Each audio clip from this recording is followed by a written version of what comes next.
My goodness me, look at you all. Isn't this wonderful to have so many people in attendance this morning? Find your brave. Find your brave indeed. Was there ever a topic that created more angst than the very thought of talking about holding hard conversations? They don't fill us with any joy, do they? The very thought of holding a hard conversation. And yet, hard conversations are very much a part of every workplace. Leaders must know how to hold hard conversations. But we know their lack of ability and lack of willingness lets them down. Do you know that this area, the stats that we are receiving now that we research, in every workplace on average, every employee spends 3 to 4 hours every week worrying about, thinking about, deliberating, replaying in their head a hard conversation.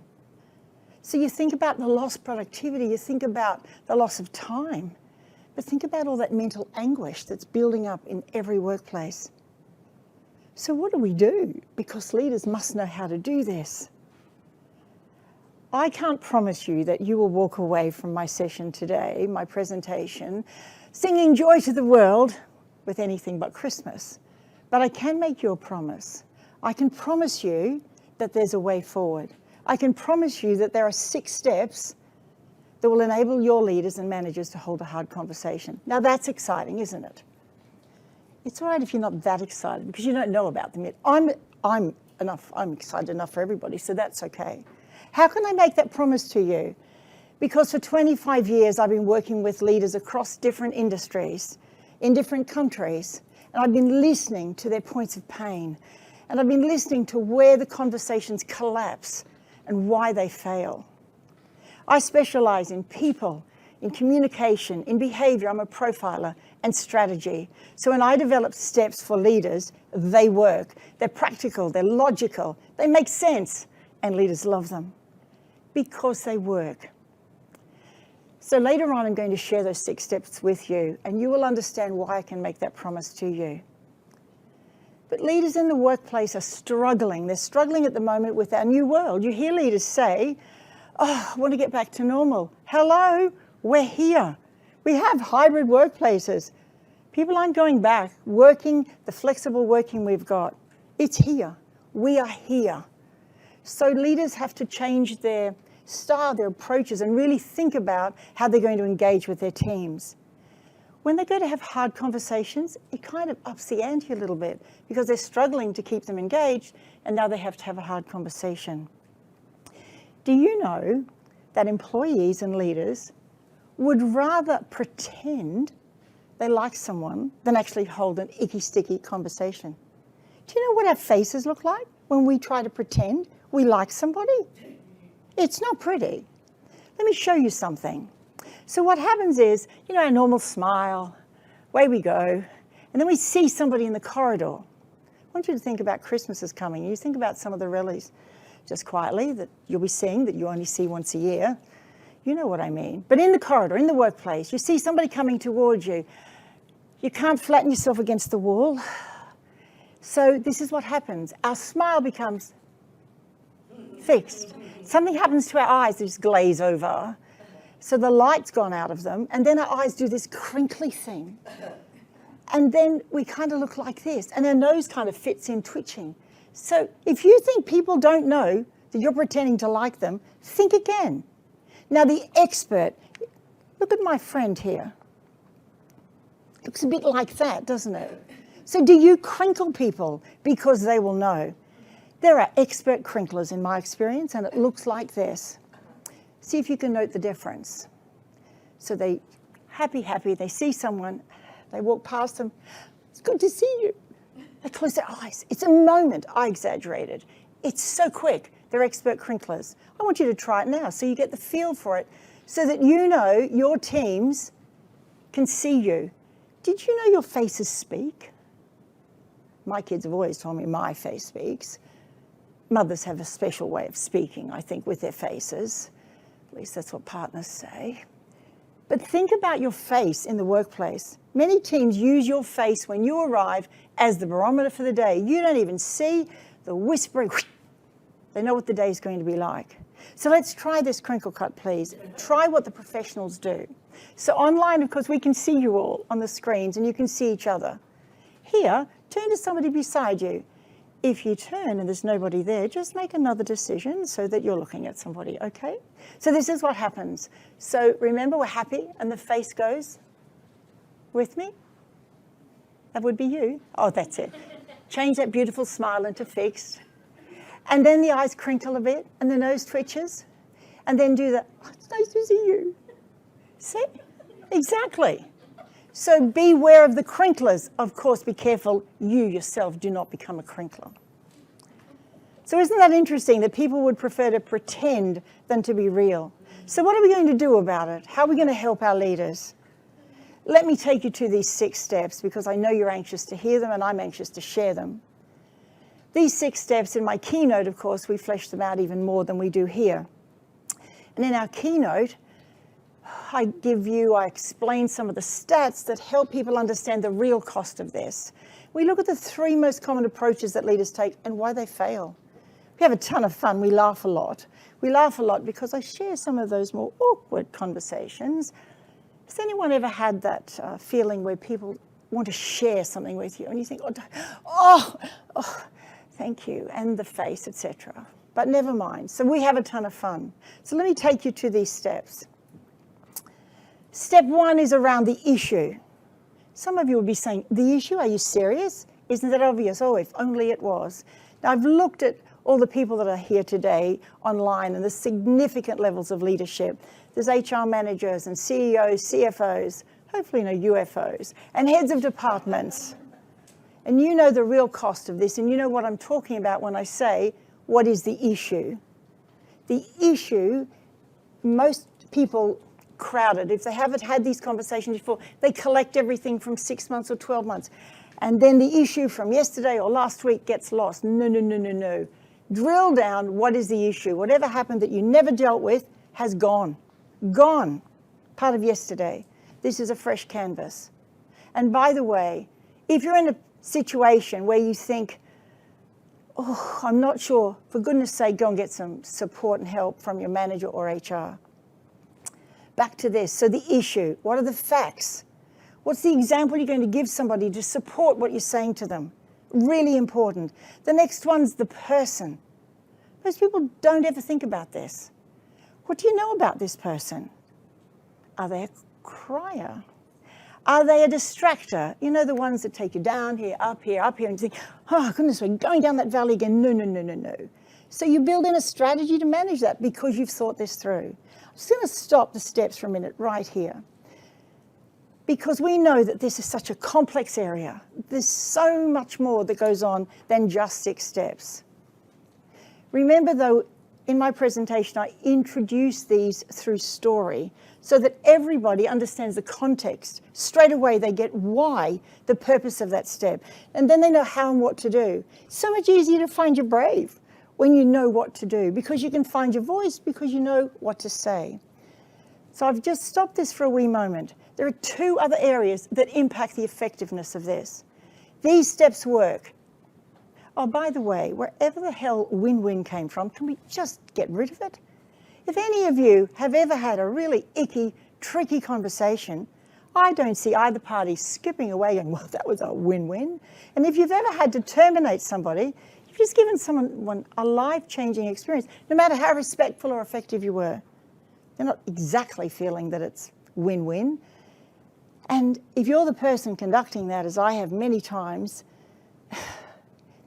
you just want it to be as respectful as possible and to be as clear as you can, depending on the information you're able to share with them. It's not a win-win. So just get rid of that and stop burdening yourself that it's got to be happy valley at the end of it. It may not be. So over here, we've got teams. If you have an engaged team, if leaders are engaged with their team, how much more effective is this to hold a hard conversation? Not easy, easier. If your team's engaged, if you're not engaged with your team, oh, Merry Christmas. Wouldn't this be lovely to sit down with someone and have a hard conversation? You've just upped the gradient.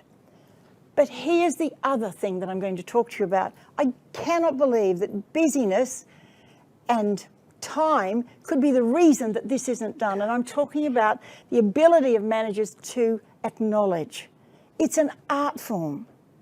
Many of you here, we could explore and ask you how many times a manager somewhere in your career has said to you, well done. You're in the middle of something, you think, oh, well, at least they're happy. I have no idea what that was about. What a wasted opportunity. The art of acknowledgement. I think I'll give you an example because it's the easiest way to explain it. So imagine a leader, pretty effective, good team, results driven. What happens to busy people is that they get task focused. They don't mean to. So just picture, there's a meeting, this guy, gal, person is really good at holding meetings. They've got an agenda. And if they say 15 minutes, it's 15 minutes. So everybody comes in, yes, yeah, everyone's here. In the agenda, away they go. Yep, tick, actions, gone, out they go. Yeah, it's a pretty good meeting. Now let's just replay that. So we've got a manager now that lifts their head out of their busyness to look at who's in the room, to look at who their team are, to connect with their people. And maybe as people are coming into the room, this leader says, Sandy and Bob, I just really appreciate you being here. I know you're under the pump. You know I'm catching up with you later. I just really appreciate it. This is critical, so thank you. Wow, little acknowledgement. Did anybody time that? Was it 8 seconds? You see, there's rules for acknowledging. Must be specific, must catch it in the moment, and you must mean it. It must be sincere. Don't be bringing out the plastic. Oh, it's really nice that you're here. Yeah, sure, that was real, wasn't it? So it must be sincere. And maybe towards the end of that meeting, a manager might say, because it's a manager that lifts their head and looks around and says, Millie, I really appreciate your contribution. Did you see what it did to the conversation? Did you understand? Did you see the outcomes that it led to? Thanks, Millie. Was that 4 seconds? But managers need to lift their head out of their busyness to notice. That's engagement, that's acknowledging. You see what happens when you do that? It's not like flying around like a happy butterfly, but if you do that and catch people in the moment doing something good, when you walk with them down a corridor, you see them, the smile's a little more real and the eyes maintain contact for that little second longer. This is called engagement. It's called valuing your people. So should you have to speak to them, and remember there's a great big continuum, isn't there? Little hard conversations to, the whopping, messy, costly, employment lawyer kind of stuff.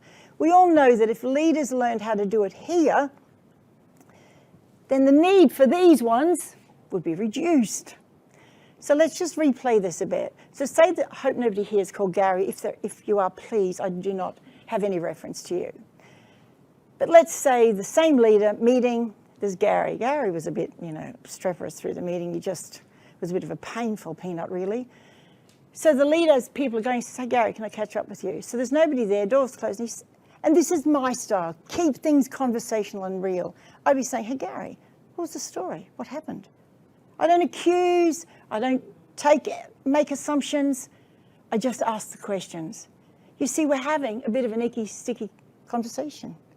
We talk, blah, blah, blah.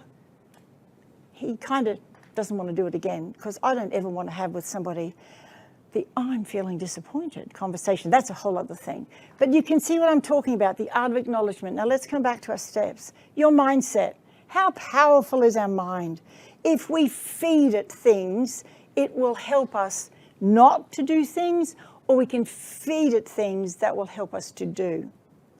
So our mindset is really powerful. There's lots of us, me included, who set an alarm at 5 o'clock. When it goes off, oh, it's so warm, I don't really want to. And so I feed my mind, roll over, and it says, kill that alarm clock, I'm done. So we can feed it the negatives or we can feed it the positives. It's up to you. So it's not about, singing Sally Sunshine or skipping into the room when you hold a hard conversation, but it is about knowing you're prepared, because then your confidence is lifted and your uncomfortability just takes a nudge towards comfortability. I'm passionate about working with leaders to help them find their confidence, strengthen their confidence, which strengthens capability. So here we are at the 4th step, the demeanor. Some leaders say to me, demeanor? Never even thought about that. Well, it's time. Now remember crinkle cut, remember face speak. Your demeanor is really important. The face and your mannerisms that you take into any icky, sticky meeting or hard conversation matter. I'm going to share with you a strategy I've been using for over 20 years, and it works. And it's not just for hard conversations that I use this strategy. Sometimes as a meeting, we've all got them, haven't we? We think, ooh, this could be a bit icky, sticky, contentious. So this is what I do. Are you ready? Oh, it's so good. Meet my lipstick. We've been partners for 20 years or more. So whenever any of those meetings occur or a hard conversation, pop into the bathroom. I'm already excited. And I deliberately and intentionally apply my lipstick. The image that looks back at me is beaming because they can see my secret armor in place. I'm feeling centered and focused, ready for action. Tuck it in my pocket and off I go. Now the lipstick may not work for each of you. It could be that you like socks like these. Now aren't these amazing? These are magic socks. You don't have to tell anybody about these strategies. I'm only just sharing this with you in the interest of helping you. So these magic socks, no one can drain the sunshine out of your toes with these socks on, seriously. Or it might be, you like some lifesavers. Some people tell me they have one before and one after. It's not about the thing, but here's my challenge for you. January 2023, identify what your thing might be to support yourself. Because anything that helps us feel calm and centered when we're prepared to have these meetings got to help, hasn't it? So that's what I do. The outcomes. Now, it's not about having outcomes that are all prescribed, but it is about linking it to the what, the purpose, and having outcomes. It's about thinking about options so that you can help with the suggestions. And the follow-up, the last step. If there's one they forget, it is this one. So important to have the follow-up, so important. Lock it in at the meeting. When you finish, tell them, thank you very much, blah, blah, blah, blah, blah. And then say, I want to reschedule a meeting in 3 weeks, 2 weeks. It's your call, you're the manager. Lock in that meeting. What do you think that does? It tells them this is for real. So if the what was about compliance, you will have anchored it to that the non-compliance to a compliance policy or whatever it was. If it's behavioral, you will link it to the code of conduct or the values. Here, it's much easier than to finish the conversation relating back to those things.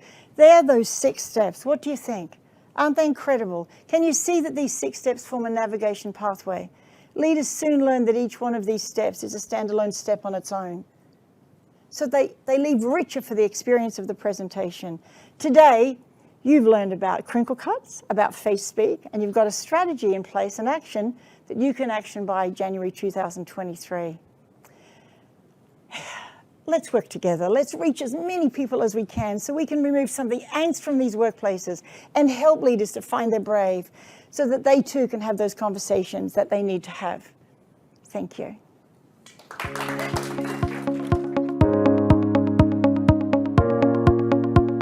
We don't have to be Nostradamus to work out that we live in very, very difficult and challenging times, and that these times are only going to accelerate.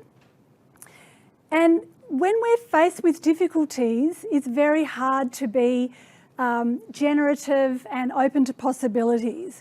In fact, with the pandemic, and then we've got a looming recession, we've got the war in Ukraine, we've got runaway climate change. I mean, it's a lot. And then we've also got things in our own life as well, with just stuff that's happening. I, for one, have just recently broken my wrist. Showing this to the audience here and have a plate in there, which is partly why I'm a bit... So we're all just trying to do the best that we can. The thing is, though, when circumstances become very challenging and complex, what we tend to do is to double down on what it is we already know. So we work harder, we work faster, we work longer. We try to learn productivity hacks. We try to do what we've always done. We go into our history to try and figure out what the future needs from us. If that stops working as effectively, and eventually it does because it's absolutely exhausting, we then try to game it. We think, well, we'll just get to Christmas. So many people are like, I just get to Christmas. And we limp to the end of the year like wounded animals, sort of like licking ourselves. We just think, I'm going to have those 2 weeks off in Byron Bay and it's going to be amazing.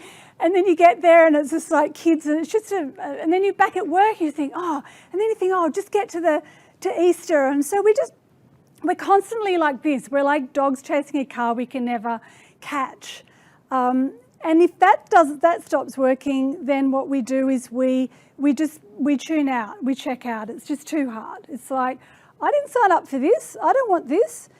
And then even when we get past that, we can fall into real resignation and cynicism, a belief that things aren't going to change. This sucks and there's nothing I can do about it. And so we lose really good people, and we lose the impetus and the activation that we critically need right now to address our challenges, because most of us have lost hope and are just sort of stuck in this old way of thinking about things. And so I haven't just come to share like the really bad news that you already knew.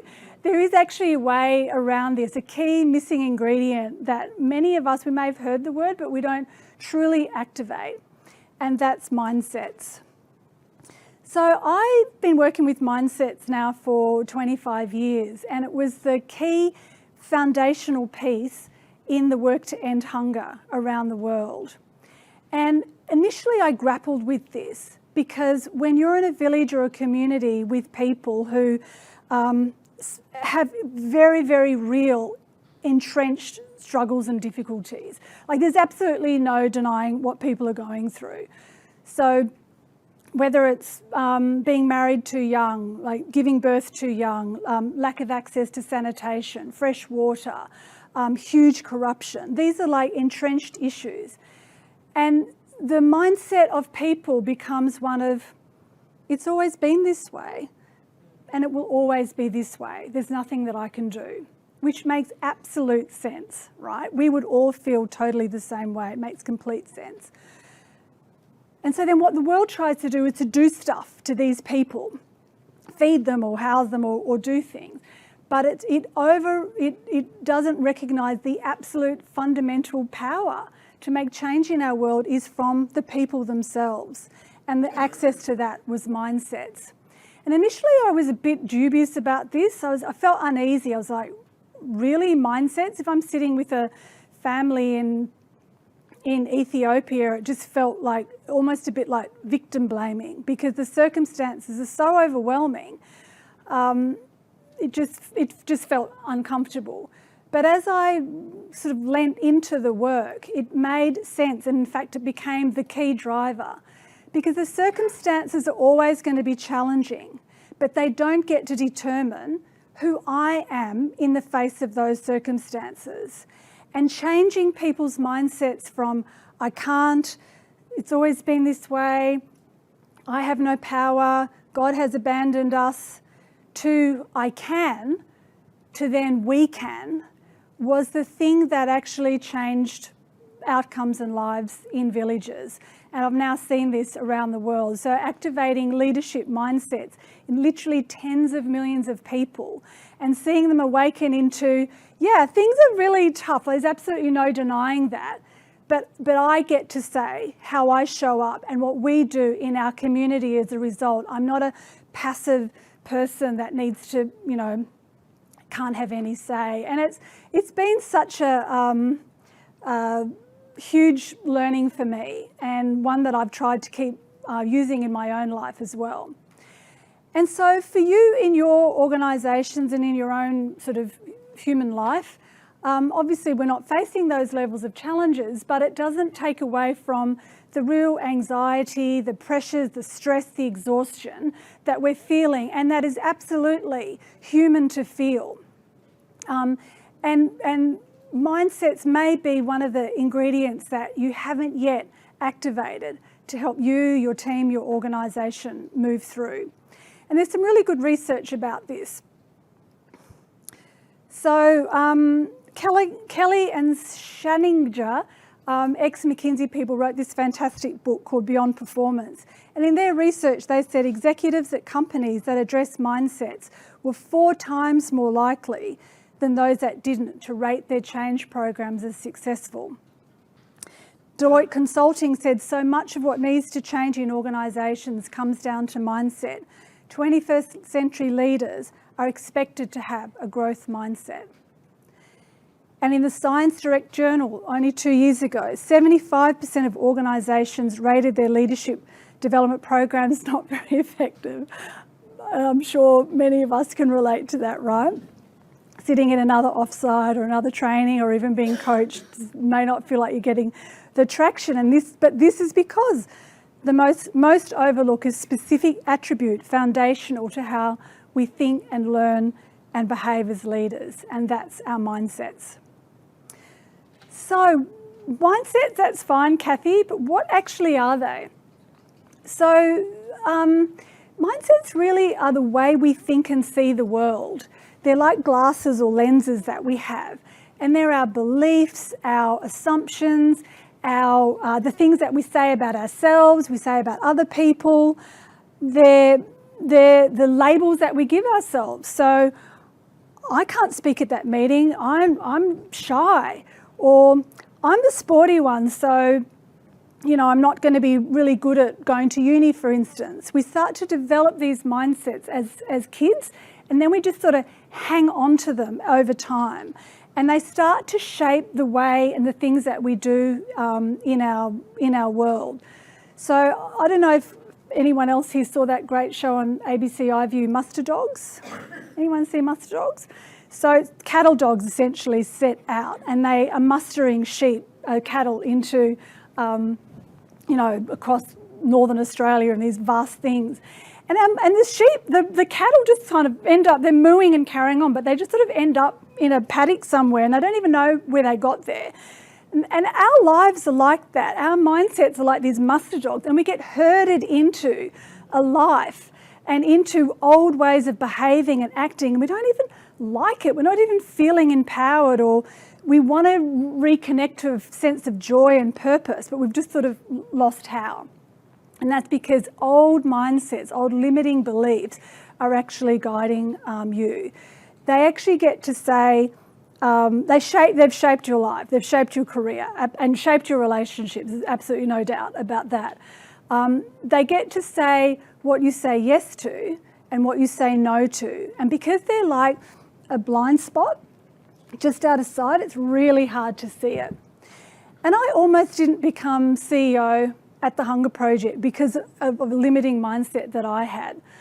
So I was in New York, this is in the late 90s where the global headquarters was, and we were about to launch a whole new program, a whole new change of our entire work to put women at the centre of development. So women in villages who had always been bypassed. The research was really clear that even though they're subjugated, malnourished, oppressed, they needed to find their voice, and only when that happened would they be able to take the leadership that was needed for hunger to end in their villages. So it was like almost like a fringe thought at this time. This is now quite mainstream, but the thinking around leadership was always, well, you need to get the men and the people already with power to be able to do that, to make changes. And we were backing the farm that it would be the women that would do it. And actually it was a really good bet. So it was like even better than buying Apple stock in like 2000 or 1984 or whenever people time travel back to buy their Apple stock. Anyway, so I'm in this meeting in New York and I'm like, I've spent time in Ethiopia, India, and places like this. I'm absolutely madly passionate about the organisation, the work that we do. And I'm writing these notes saying, yeah, women finding their voice, leadership. Oh, it's just, I totally, got religion with it all. And I got a tap on the shoulder and the executive vice president out of the room and said, we need a CEO in Australia and we think that should be you. And my mindset had me say no. So I immediately went, oh, no, I don't think so. And I was confronted and challenged. And what was happening was an old view of myself was clashing with the future of the growth that I could take. And what was present for me was, I can't do that. I'm not professional enough. I'm not mainstream enough. I'm not, haven't got an MBA. I'm not rich enough. I'm not, like, all of this stuff, right? I'm not experienced enough. I don't have gravitas, or just, honestly, it was just like coming in. And I didn't understand at the time, but that was my mindset blocking me. And so he was like, okay, I didn't give him all that thing. I just sort of made some weird like excuse and sort of shuffled back into the room. So I sat back down again, and like women finding their voice, and it was literally, I was sitting down for like 10 seconds. I just thought, shit, that's me. There's no like women over there that need to find their voice, that need to be empowered, that I'm not kind of immune to. So I tapped him on the shoulder, and I went out and said yes, and became the CEO. And I share that because we just don't see how mindsets of our old beliefs shape how we show up, and that I could have given into that small Cathy view of my potential and what was possible for me, and I would have missed out on making the contribution that I made, but also living the rich and amazing life that I've led, purely because of this old belief of who I thought I was, daggy Cathy. Like, I used to run punk bands and tour punk bands, and I ran a nightclub. Like, people like me don't like lead. And so it sort of clashed my view of what leadership is. And then spending so much time, the next 20 years in the field, just reframing who leadership, where it resides, who's got it, not necessarily in titles, but in fellow dags and misfits and women, old punk rockers, come one, come all.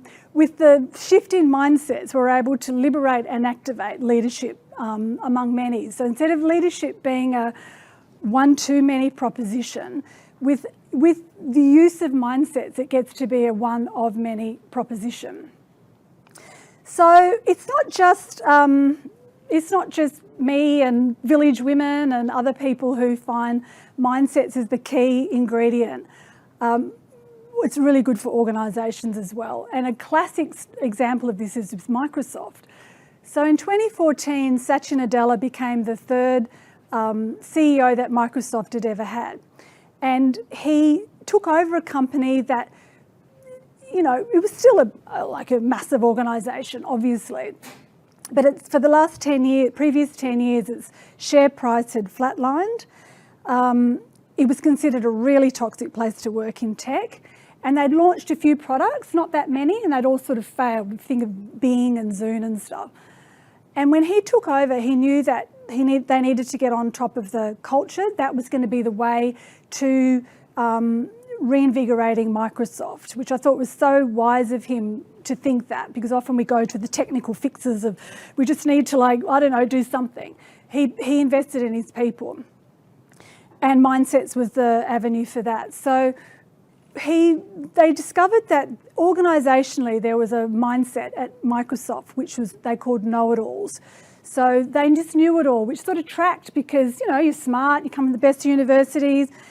But if you have an organisational mindset where you know it all, you can't be contributed to, you can't learn, you won't take risks, you won't try new things, because your entire identity and label and kind of who you are it would be challenged. And so shifting that mindset was key, and they shifted it to learners. So we actually learn. We're creative. We're curious. We'll try things. We'll, blow stuff up and see how it goes. And within 4 years, and he writes about this in his fantastic autobiography, Hit Refresh, they became one of the best places in tech to work. They launched all of these new products, including a whole new wing of their business that they'd always said no to, which is their old mindset. And within 4 years, their share price nearly tripled through the power of mindsets. So there's ways to work with your own mindset, and I'm giving you a free copy of my book as a thank you for being here, Lead In, which really goes into how you change mindsets. My top key tip though, is for you to work on yourself first. That's why the book's called Lead In. It's so, once you sort of start to understand mindsets, it's like, you see, Fred from finance who just like really annoy you, and it's just like, Fred, your mindset's like really bad, or you go home to your kids and you just tell them their mindset sucks or whatever. But no, physician, first heal thyself. We need to be working on our own awareness and ways of doing that. And I have a 4-part process that you can work along in the book to do. The first part of it is to be aware of your mindset. That what am I thinking? What am I saying about myself or about this situation? And it feels true, but maybe it is, maybe it isn't. The second part is to question it. Like, is it true that this has happened? Is it true that I can't speak up in meetings because I'm not confident? And then question it even further, like, what do I get out of not speaking up in meetings? I get to be safe. I don't get criticised. I don't get to look foolish. But what's it costing me? The thing with mindsets, even like ones that keep us small, they're there for a reason. They've served a purpose, but they make sense to you. But it's time to like get underneath it and then go to the third step, which is to choose a new mindset. And then the fourth one is to take action consistent with that new mindset, which feels really weird at first. Like using the speaking as an example. You may speak up for the first time in a meeting because you think, okay, I'm going to have a mindset that, it's important that my voice is heard. So you take an action in speaking up, and you probably feel all terrible and you're in your head and you're blushing and you just think, ugh. But knowing about a growth mindset, you can think, okay, well, I can just keep improving from that. I can learn from that. I didn't die, so there's some upside. So I want to finish off with a story about mindsets in the wild, in action. And this is this woman that I met, 20 years ago now in Bangladesh. Her name's Rihanna. And her and I met in this tiny little tin shed. And often where we have our meetings in the Hunger Project, we're just like sitting cross-legged on a floor. There's all these like people, usually women, all crowded around. There's chickens or goats running through. It's certainly not like we have at Clifton's, where it's just absolutely lovely. Babies screaming and things like that. But we get stuff done. She stood up and she shared her story, and it's such a fantastic example of mindsets, particularly mindsets at a time of scarcity, which I think we're feeling a bit at the moment.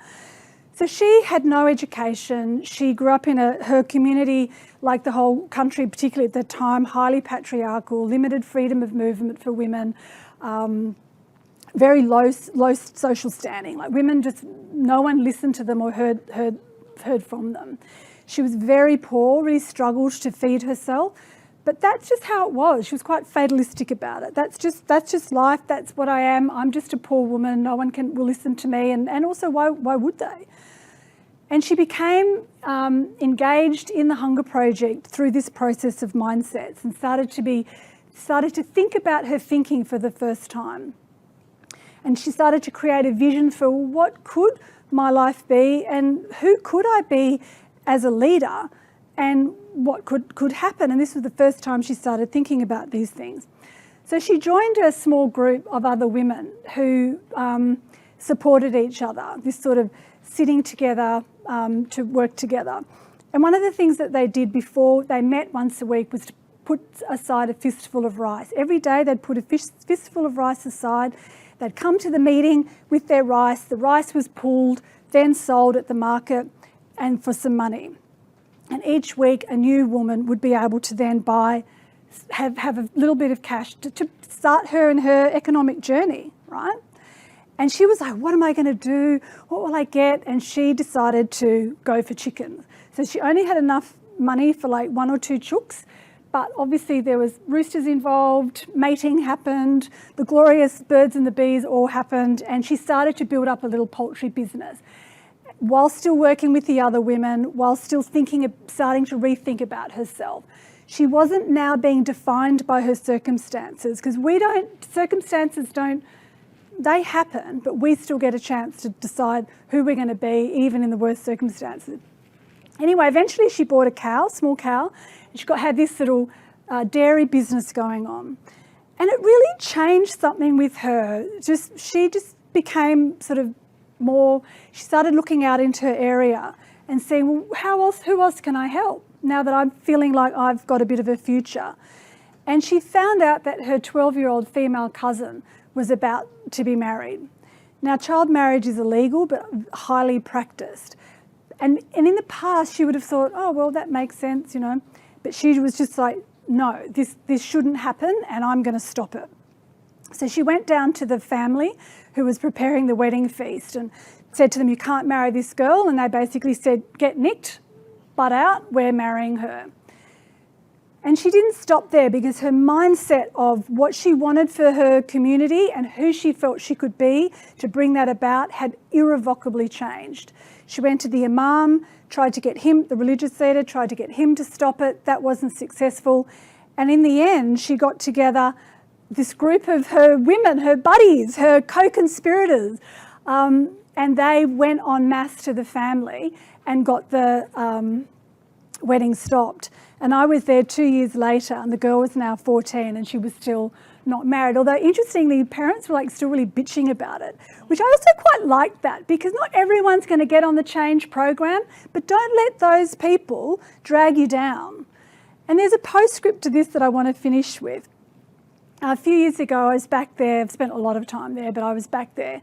And I really wanted to meet her again and see, because it's been like 20 years. I wanted to like see what had happened, and I've written about her in my book and I talk about her. And we tracked her down, which was a bit like a needle in a haystack situation.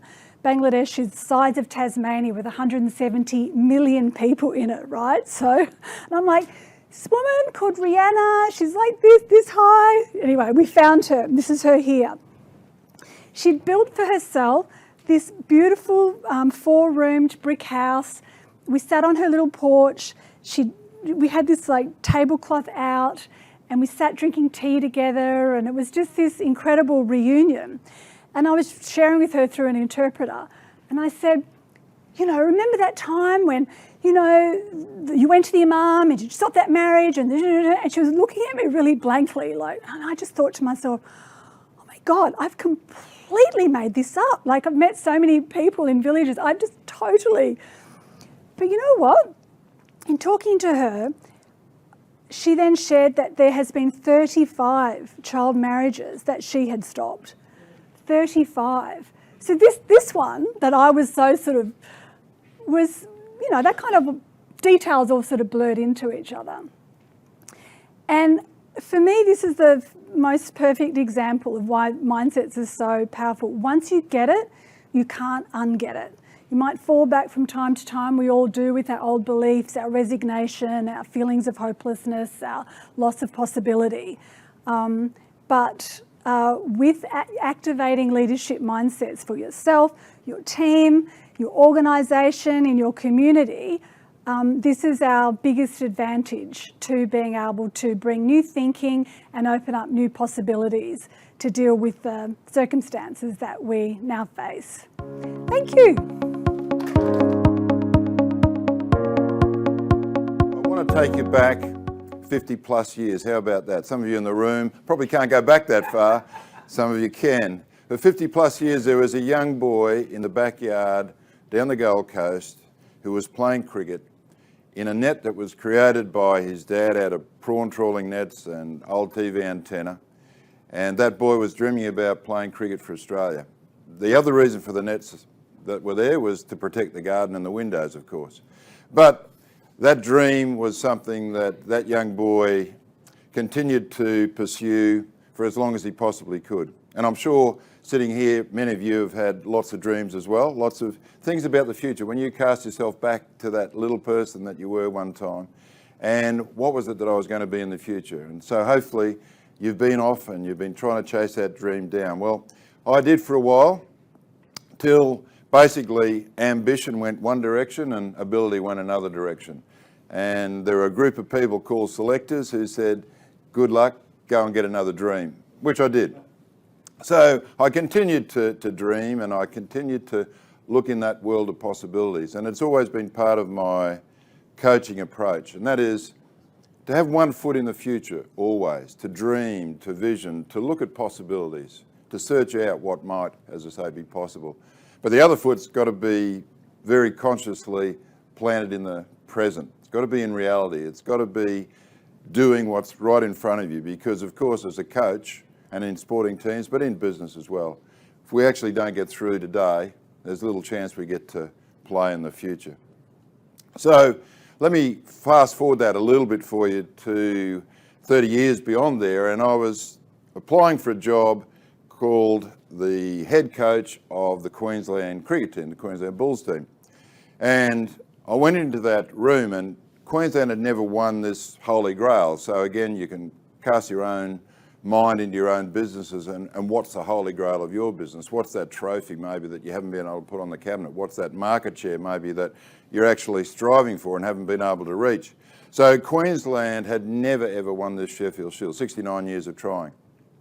And I just felt if I walked into that room and said to them, well, I'm just going to be here and I'm going to be a coach that's going to win you the holy grail, I didn't think that was really what was going to sell me, because I just didn't have the cricket pedigree that everybody else did that was applying for the job. So it really made me, again, look at how I coach, what I do. And part of that, as I said, was about possibilities. It was about a vision. It was about the future. And so I said to Queensland Cricket, if you employ me, the vision will be that we will dominate domestic cricket for the next 10 years. That's where we're going to be. And then somewhere in there, we'll actually win a Sheffield Shield. And what becomes really important in that whole process is that we actually understand the process of how we won the Shield. Not just that we won the Shield and therefore what do we do next, but we actually understand how we did that, and therefore we have the opportunity to replicate that time and again. And as fortune would have it, that first year that I was coaching Queensland, we did actually win the Sheffield Shield. So for the first time in the history of Queensland cricket, we had that trophy on our mantelpiece. And again, some of you might have experienced that. When you're part of something that's a first, it's always a very, very special occasion. So 5 years on from that particular time, I then became coach of the Australian cricket team. And same sort of thing. I had coached against many of the players in the room. Leanne mentioned a number of those players, and I needed to actually make some sort of impression upon them when I met them. And I said we were going to go on a journey to Everest together. I said I didn't know exactly how long that would take, but really what it meant was that we were going to change the way the game was being played.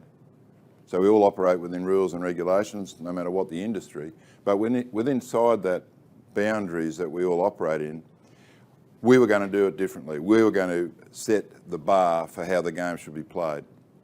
And I said also, not only were we going to do that, but we were also going to link ourselves to the history and the traditions of the game, which was, there was a team called the Invincibles in Australian cricket. And so by the time that we finished, we'd also be given a label of, hopefully a good label, but something like the Invincibles, because of what we had done for not only Australian cricket, but world cricket.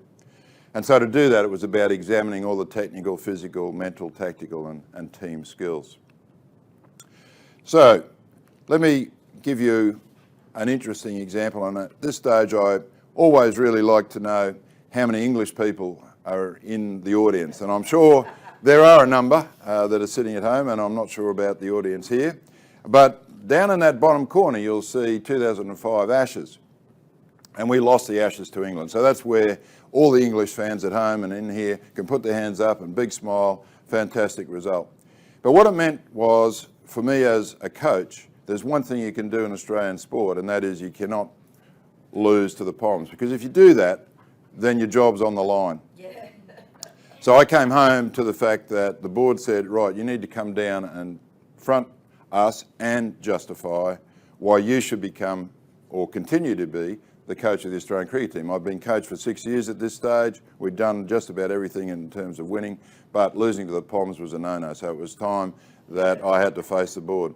So three questions that I think are really important for all leaders, no matter what the industry that you operate in. And one is, can I still make a difference? So remember, I always like to have one foot in the future, possibilities. So for me, could I still make a difference with this team? Could I really still take them somewhere where they hadn't been before? Then the second was, did I still really want to do it?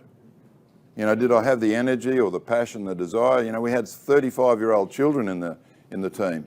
You know, I've got children at home. I had 5 children at home. So did I need another group of children who are at least ostensibly a little bit wiser? And of course, you're away from home a lot. So that was 2. And then the third question was back to the players, back to the leaders in the group. Because if that's where I wanted to go, if they didn't want to go there and they didn't want me to go there with them, then there was no opportunity for that to occur. So I was able to get yes to my questions and yes from the senior players. So I went to the board, and this is what I presented them. This was the next 20 months of my career, because I believed at the end of that 20 months, I would certainly not be able to answer yes to the first 2 questions. And if I couldn't answer yes to both of those, I knew then I would lose the respect of the players. And that was the last thing that I wanted to do. So here was the 20-month plan, and it was, Everest was now about the big 3. And you'll see those 3 flags that exist there on that step diagram. One was an ICC trophy Australia never won. The Poms were coming back out to Australia and we had a chance to regain the Ashes. And then the third was a World Cup in the West Indies, where we had a chance to make it 3 World Cup wins in a row. And so that drove then everything from planning to budgeting to scheduling to selections to training, everything around how we were going to get there, because the driving factor was we were going to be the best skilled team the world had ever seen.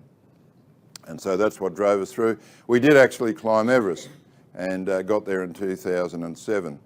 And it was at that point, or at least a little bit before that point, that I believed that there's always a shelf life for coaches.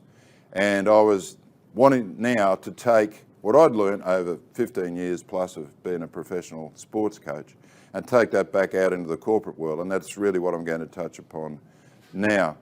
Because I just really believe that sport is an incredible vehicle to provide business or any sectors in our community real insights into the way that people operate, the way that leaders operate, and indeed the way that teams operate. So what I created from that period of time was an Everest framework, and the Everest framework has within that what I term 5 pillars of success, or it's a game plan for success. So here are the 5 pillars, and I'm just going to flick those up very quickly because I want to take each of them one at a time and just walk you through those in a very quick form so you get an understanding of what they are. It can give you a rough plan, if you like, or your own game plan based around these pillars, and then maybe some of the actions that you would like to take beyond. So the first one is around vision and values. And so for me, you know, we're here in Clifton's. There are a few people in the audience here. So Clifton set themselves apart from their opposition, if you like, or the marketplace, by the way that they do things, by the way that they operate, by the furniture, in fact, that they actually incorporate into their various studios and into their various centres. So it's about differentiating yourself, and that was always really key for me about the teams that I coach with, that we needed to, as I said, show the way, not only by our actions and behaviours, but by the vision statements and the values that we put in behind that.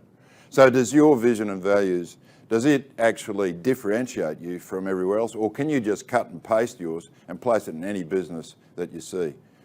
That's a challenge, I think, for all of us. And then sitting inside that, as you know, in your business, as indeed in a cricket team was part of Cricket Australia.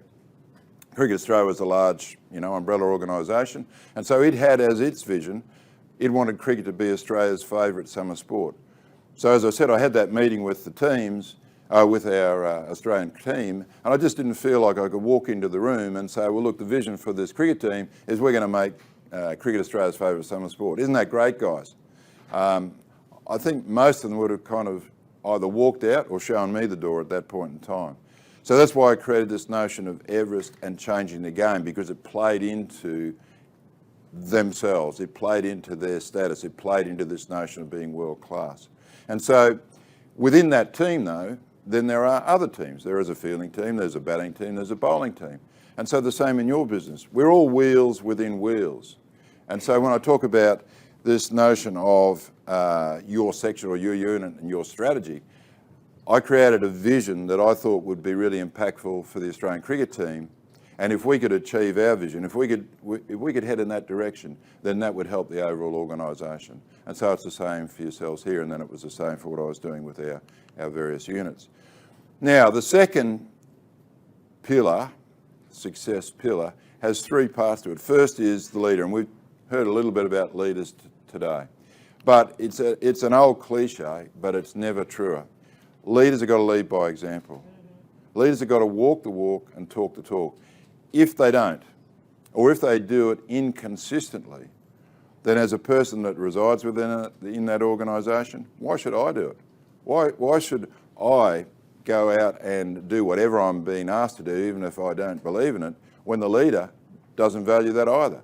So leaders have got to live and breathe what it is that they want the organisation to do. They've got to demonstrate that on a regular basis, on a consistent basis. Then, within your organisation, those who may not have an official title, may not have some sort of leadership title, you want everybody to lead.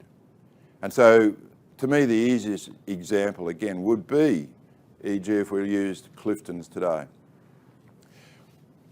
We are fortunate enough to meet Vanessa, who's founder and CEO, or Chief Operations Officer, CEO, just about everything, as I understand in my brief conversation with her today. But on other occasions, all I get to see about a Clifton's is somebody that I might ring up, or somebody that I might meet that sits at a reception desk and can point me in the right direction. That person right there is the leader of the organisation, because that person is telling me everything about Clifton's before I even get to use the facility. So leadership resides in everybody, and that's what we're actually striving to achieve all the time. We want them to be their own best coach, but I might talk about that shortly. And then finally, what are your systems and processes? You know, what are your key systems and processes that run your team, run your business, run your organisation? So one of the ones for me was always around people management. It was always around trying to understand the person. Then once understanding the person, what happens next? Where are they going? What do they want to do? How can I support them? How can we support them? And not just as the cricketer, or for you, not just as the staff person, but the whole person. How much will they let you into their lives? So if we can get that right, it's a powerful mechanism, leadership culture.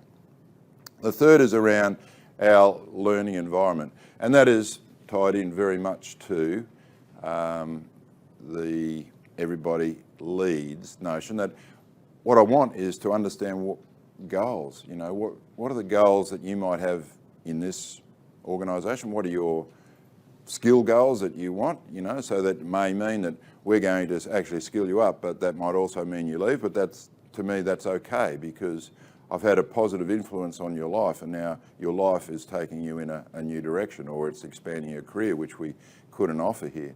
So what are your goals, and then what are your goals outside of work? Internally in our organisation, are we giving people opportunities and challenges? Is that constant throughout our organisation, whether or not you stay in one section of the business, or whether you can move into different sections? So are we aligned in that way? And so therefore, are we always giving people an understanding what kind of winning looks like? What does that mean? What's the game plan for success here? Because the game plan for success will be different for different parts of the business. It will be slightly different for different roles within the business. But if we're actually well coordinated, they all play together to give us success. And then do we have the right tools and data to support that? The fourth pillar is around talent and the talent management. So when I looked in our cricket team, and again, you look in your business, there are certainly people who are performing very, very well. So what happens there? Are you going to let them go? Or are you going to actually look at ways and means that you can retain them? Now, that may not always be based on remuneration, but it may be based on giving them a whole range of different responsibilities, which again play into their skill sets, which again broadens their horizons, which again challenges them on a day-to-day basis or on a weekly basis. So you're always potentially looking for projects where you can extend people. But also they become really important guides and beacons and lighthouses for other people in the organisation about what performance might mean. So we really want to hang on to those people. And therefore, to do that, do you know that your team leaders are giving those people that opportunity? How well are they providing feedback to them? We've already heard today about the best feedback that you can provide people is immediate and accurate, because that becomes the most impactful. So rather than waiting for a difficult conversation, rather than not giving them maybe praise or reward immediately, try to find ways and means of actually doing that straight away, wherever you can. And that's the beauty of coaching. That's the beauty of coaching. As leaders, we can all be really good coaches. That means an investment of time, though.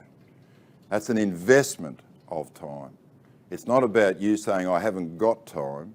It's about you investing time in your people. And then that leads into this notion of performance management. And really, it shouldn't be performance management in the end, because as you work with your individuals, you're understanding where they're wanting to go. They become better at understanding what they're good at doing, and therefore it becomes a joint sort of exercise in planning out what might lie ahead for them.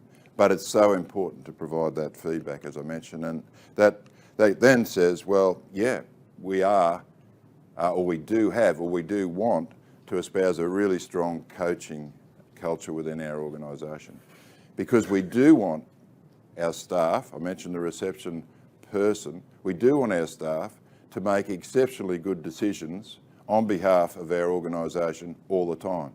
Because as managers and leaders, there isn't the need, or there shouldn't be the need, to be that micromanager. Sometimes, of course, yes, we do have to be a bit directive, a bit more structured in our guidance. But overall, we want to give our individuals that responsibility and accountability to make decisions by themselves, so to be their own best coach. So I talked about that in a sporting sense. In a business sense, being your own best coach just means looking at the role that you might occupy, or the role that a staff member might occupy. And every role has a whole set of technical skills. So what are they? Does that person understand what they are? Do they have the right amount of those skills, or can that be improved? Physical skills. Every job has a physical demand on it. So today, we've all arrived at a certain time at the office, certain time here, certain time at home. And how are we going to get through the day? How do we want to finish the day? We'd like to be able to finish the day as fresh as we started the day. Now, that's assuming you started the day fresh, of course.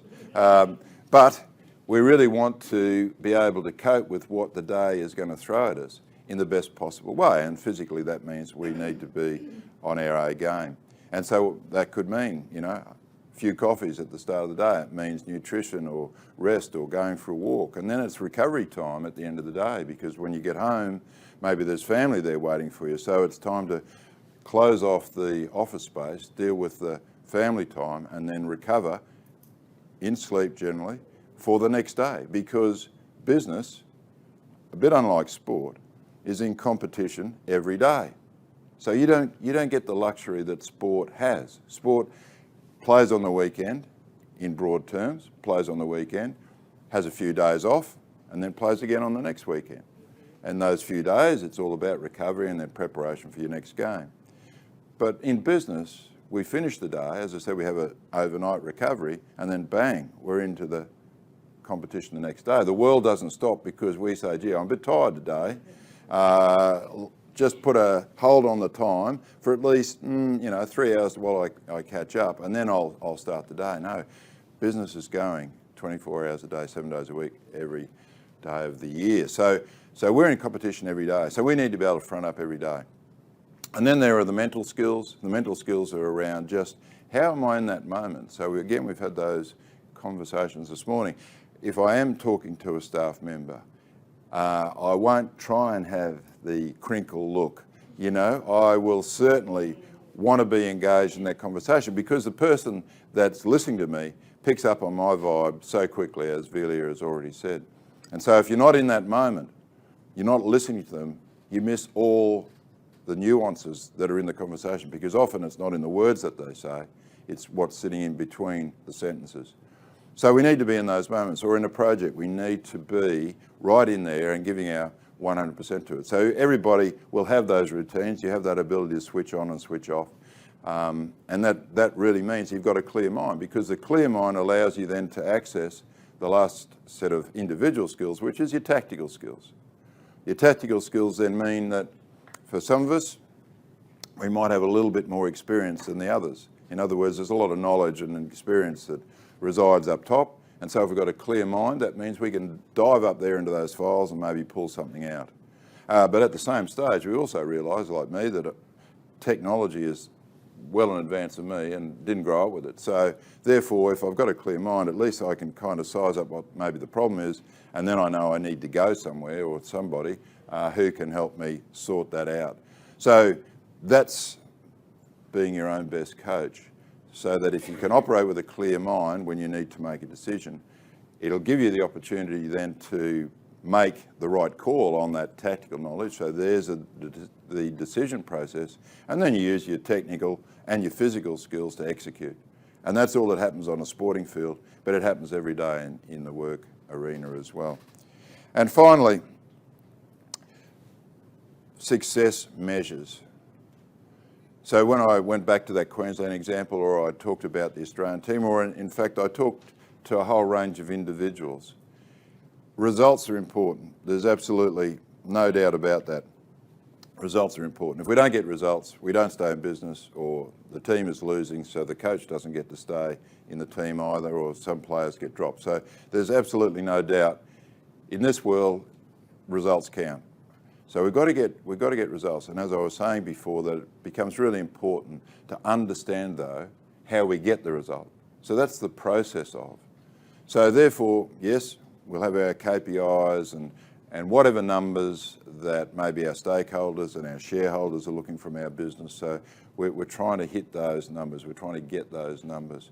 But sitting in behind that, what are the success measures? What are the key measures that we want to know about our individuals or our teams or our leaders, that we know if we're hitting those, we're getting those, then we're putting ourselves in best chance of success. Absolutely no guarantees, but we're actually giving ourselves a real chance of hitting that success.